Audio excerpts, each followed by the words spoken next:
outros. E quais serão os pontos que falaremos nessa aula? Como Kierkegaard compreende a constituição do indivíduo, o processo de tornar-se si mesmo, a relação do indivíduo com o mundo e sociedade e a importância desse saber para a clínica. Esse quarto, a gente vai poder falar até um pouco mais na supervisão, né, da tarde, porque a gente vai poder ver na experiência e falar um pouco mais sobre isso, com os casos clínicos. E aí eu comecei com uma citação do Kierkegaard, que ele diz que a desgraça de nossa época está em ter chegado a saber demais e ter esquecido o que significa existir e o que é interioridade. Porque o Kierkegaard, ele cria a sua filosofia como uma crítica da modernidade, né? Então, de toda uma compreensão do indivíduo como uma essência, né? Com uma lógica já fechada, né? Já estipulada.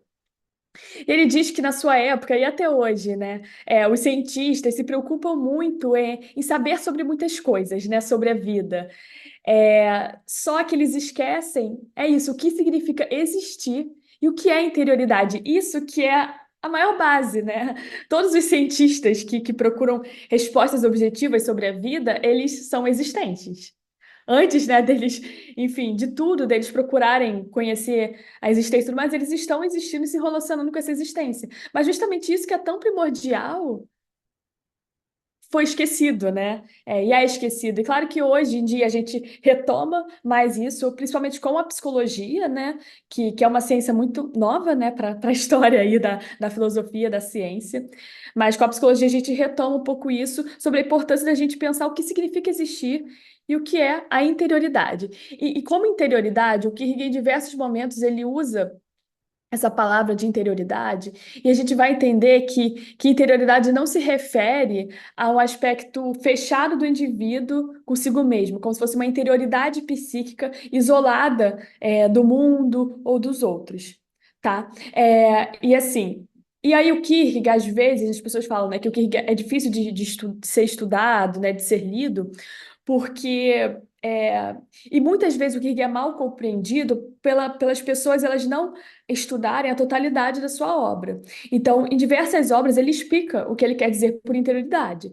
E aí, se a pessoa, por exemplo, não sabe disso, quando ela for ler a palavra ali, interioridade numa frase, ela vai pensar, interioridade, então se pensa numa interioridade psíquica, então o indivíduo ele tem ali um ser interno que se relaciona com algo exterior a ele. E aí não é isso que ele quer dizer. Em muitas obras ele explica o que ele quer dizer por isso. Por isso que a gente precisa ter essa atenção em relação às palavras, né? Não tomar já as palavras como prontas a partir do sentido que a gente conhece no senso comum, mas entender a partir de um contexto que o próprio Kierkegaard apresenta.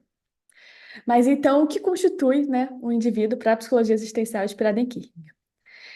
Então, em contraposição, né, a toda a história, né, da ciência e da filosofia da época, o Kierkegaard afirma que o indivíduo ele não é uma essência, sim, é um existente. Mas o que é existir?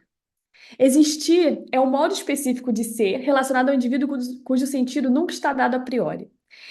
Existir diz respeito a um processo que está sempre acontecendo no existir, na vida, né? No processo do indivíduo se constituir.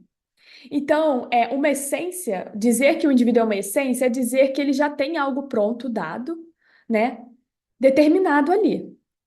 E que aquilo está dentro dele, né? E que aí é isso. E aí algumas perspectivas falam que dependendo a humanista existencial fala que dependendo do modo como ele é educado, se desenvolve aí a sementinha, né? Cresce de um determinado modo e tudo mais. Em outros fala que, enfim, que é o ambiente, né? Que determina o comportamento do indivíduo e determina o próprio indivíduo. Mas para Kierkegaard não há essa essência já dada, já pronta, né?